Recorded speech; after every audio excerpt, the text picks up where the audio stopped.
evening, and welcome to Evah Ting, St. Lucie, where we discuss our history, people, places, past and present.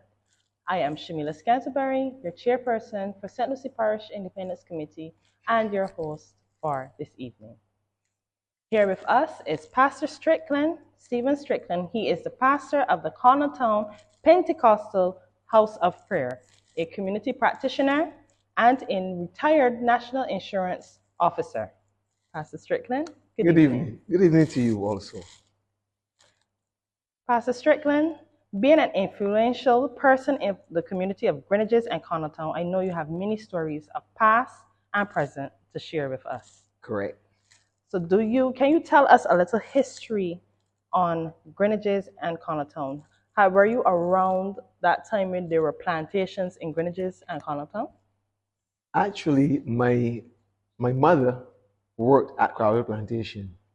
I always loved money.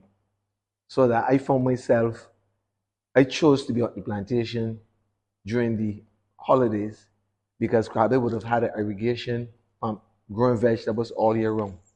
So that at about age 9, 10, I would be going to sign in for my money at Crabble. My mother signed in for her money at Crabble also.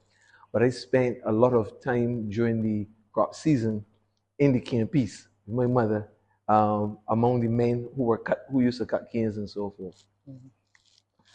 Another thing, something that has been in our past, and a lot of young persons may not remember these things. Maybe let's say those are around the villages of the sea, but do you have any history on our standpipes of St. Lucie? Standpipes? Actually, I did not have a long history of catching water from the standpipe because at a very early age, my mother got her own water. But yet, the standpipe was the place where you discuss current events. You discuss issues that were none of your concern. In other words, that's where the gossip went down. You had fights at the standpipe. I mean, actual fights because you had to come and wait in line. So there was always the person who, tried to bore to get ahead of somebody. So therefore, one person would put their bucket down, and the other person would attempt to move it, and then all hell can break loose because big fight at the standpipe. I can recall my experiences may be a little different than yours for the standpipe, whereas my experiences were fun experiences. You come from the beach, you wash off at the standpipe.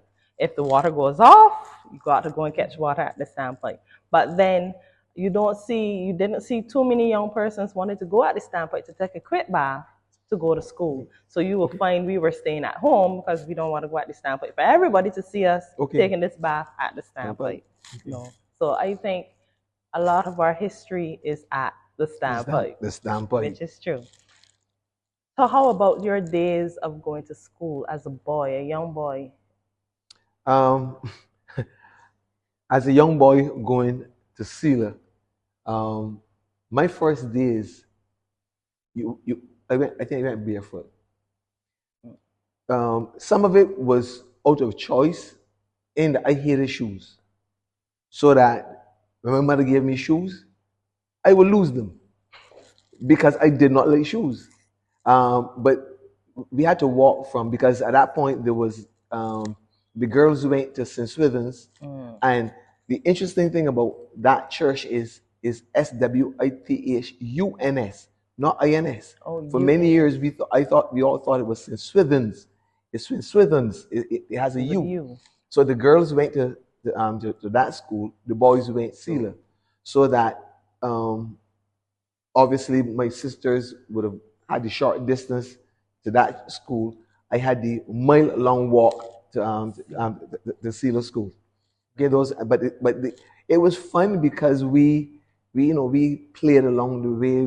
We did everything along the way. So it was always fun going to and from. So we didn't see it as a long distance. Okay. When I also heard you earlier, you mentioned a story about Boyson. We spoke a little briefly on Boyson. I can remember we portrayed Boyson in 2022. Mr. Paul Cato, our most outstanding ambassador, he played Boyson. Okay. Boyson being an influential part of our history in St. Lucie. And I did not know there was a quarry in Crab Hill. I only know about the one in Checker Hall, which the Arabat cement plant uses.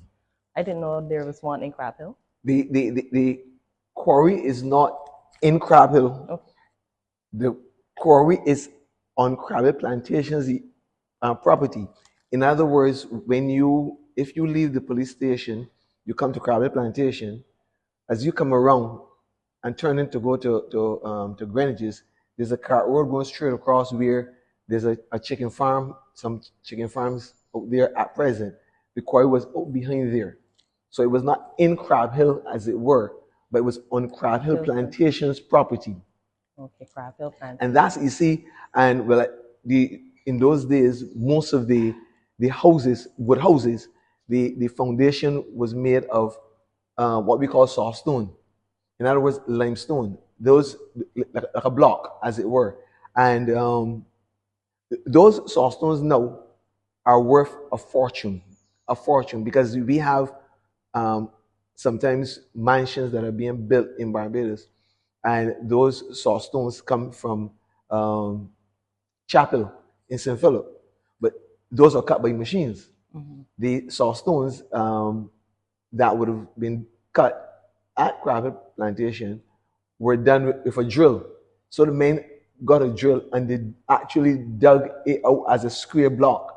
So the marl which came out when they were digging, that's the marl that Boyson would have collected, or we would have collected, to bring home, especially around Christmas, to spread around the house.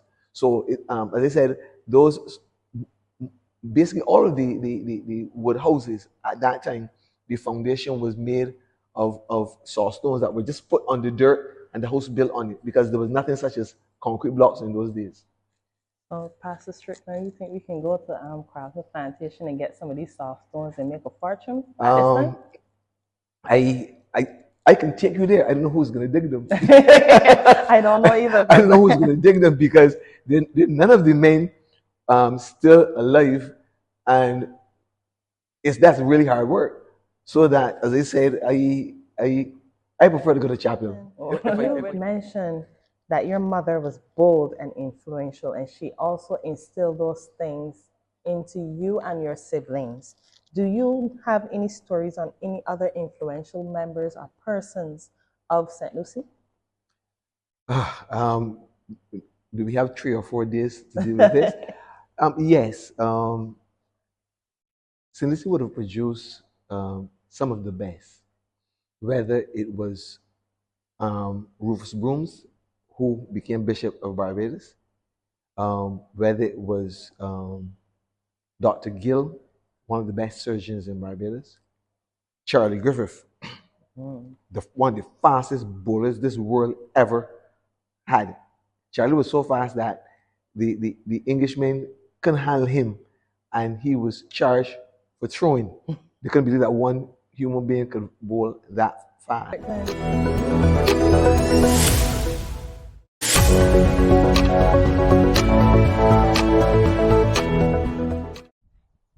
So I have been hearing stories about the preparation of Christmas and Easter in the past, such stories as Boyson. Now, I'm not talking about our 2022 parish ambassador, Mr. Paul Cato, who so elegantly portrayed Boyson on the Spirit of the Nation show. I'm actually speaking about the real Boyson.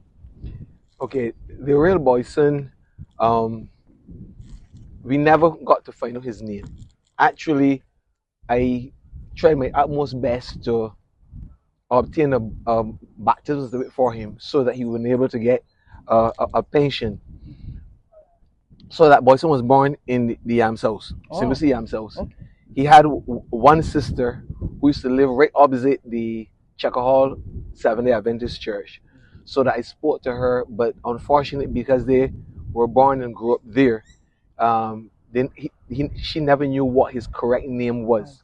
and therefore I never got a chance to obtain the birth certificate, the baptism certificate. Now, so that Boyson was a household name across St. Lucie. Um, Boyson did odd jobs, but he was an elephant of a man. In that, Boyson would bring marl for you or sand. Now, you're talking about sand being brought from up by the near the um, North Point Surf Resort. He would climb up the cliff for a bag of sand on his head and then bring it to wherever you live. Or he would go in the quarry, which is the Crab Hill Quarry, and bring marl for you. So that whatever jobs you needed done, Boyson did it. Um, People did not treat Boyson with respect. In that people give Boyson what they were going to give him to eat out of any old thing. And Boyson was satisfied with it because that's the best that he could do. But as I said, Boyson knew everyone. I distinctly remember being in Josie Hill. And as a boy, I figured Boyson don't know who I am because I'm in Josie Hill. And I said something, he said, "Hey, Cam, son." And I jumped because it was like, Boyson actually know where I'm from.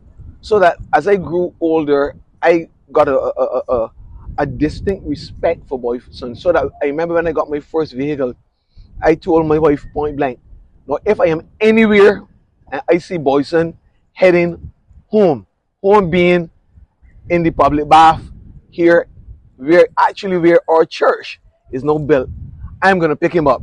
And I remember one evening, picking him up outside the Ammon.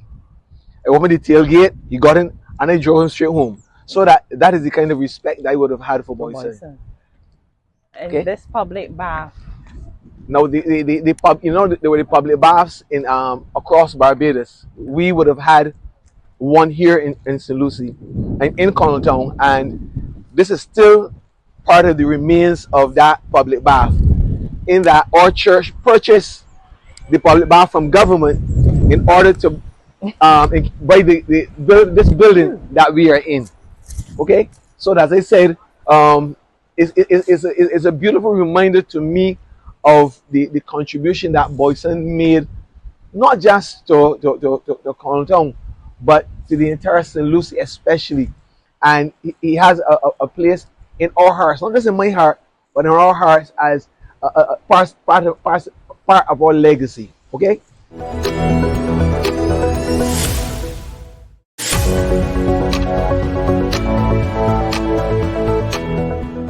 A lot of persons in St. Lucie only knows about River Bay. We have so many bays. Do you have any recollection? Because you know the saying is, boys will be boys. And vacation time, boys will definitely be boys. And you will hear, "Do not leave this house." But when you see mommy break the corner and go on and get in the bus and go to work, boys will leave the house to go to the beach. Do you have any memories of River Bay before the sargassum took over? Yes. But my mother would always say, "You speak in what no River Bay, I have a recollection of River Bay, but that was more of a picnic spot for persons outside of St. Lucie. Yes, we enjoyed it, but I would have gone to clubs. And what persons do not know is that we have a rock at Clough similar to the one at Bachelor. We call ours the Bird Rock. And I had to get away, as you say, and go to the sea. Now the thing about it is that I learned to tell the time by the sun, so that you'll be at the sea. And time, when my brother would say to me, "Stephen, it's 11 o'clock yet," right? Because my mother coming home at 11 o'clock for lunch. So I said, "Wally, the sun down yonder, 11 o'clock gone." So that some of the way we get home from the sea, my mother went home, had lunch, and gone back to work We never want to come here. What about links? You want to so that but then there's the base between Northwest Resort and the Army Floor Cave, where we've had a number of young boys who joined. Kind of one joined across that area. And not just of Barbados, we've had also persons outside. But it's just next year we have a Colombian that joined in. You know that that's a very treacherous area, so that there are two young men who, when they joined in, we covered the body force and two men, one called Animal, and the other called Zeke, because those are the only two persons that anybody could turn to go in that one. Okay, I don't know if they're physically able to do it still, but whenever there's a drone in or whatever else, they will call, the police will call one of them to go and to retrieve the body. Religion is part and parcel of the fabric of our society. You being a pastor, have you seen a difference in the past versus now the present in our religious history of St. Lucie, in St. Lucie? Yes, I have. It brings me, it's a bit painful to some extent because I share what a tourist said to one of our church members, because he used to work at the ourselves. And this tourist said to him, the thing that they miss most in coming to Barbados over the years was to see boys and girls dressed in books and schools. In growing up, the evangelicals, the Pentecost churches, our church services started at 11 o'clock. And when we had Sunday school at 10, the Anglican would have church at 8 o'clock or so, and they would have Sunday school in the evening. So that when a lot of Pentecostal evangelicals changed this church service to the morning, it has had a tremendous impact on Sunday school life. A lot of Sunday schools got seriously affected. COVID was like a nail in the coffin for many churches. So there are a lot of churches that don't have Sunday school. Thank God we still have ours. Not just we have ours, but we went into COVID with 6 teachers, and we are out of COVID with the same 6 teachers. We've been running vacation Bible school at this church now for maybe 40 years, over 40 years. So I've seen a tremendous thing because the church, especially the Sunday school, has been able to reach children at the impressionable age and so forth. But because many children no longer go to church other than a funeral or wedding, unfortunately that moral, spiritual foundation is absent. And I think that, because I remember Rufus Williams, again, making the statement at the dedication of St. Saviour's Anglican Church, and that's about maybe 40 years ago. He said the future for Barbados is in the Sunday school. And in 2022, the president of Barbados, I think in the Christmas message, she said we've got to get back to Sunday school. And Corey Lane, the Honorable Corey Lane, he made a statement also that we've got to get back to this. So I've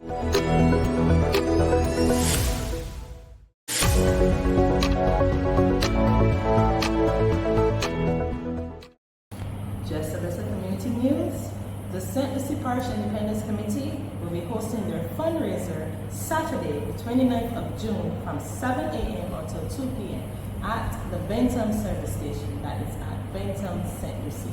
And our service day will be on the 13th of July from 6 a.m. until 1 p.m. at the mini park, which is also located in Bentham. We're asking you all to come out and show your support as we celebrate communities, re-engaging, reigniting, and reimagining. Thank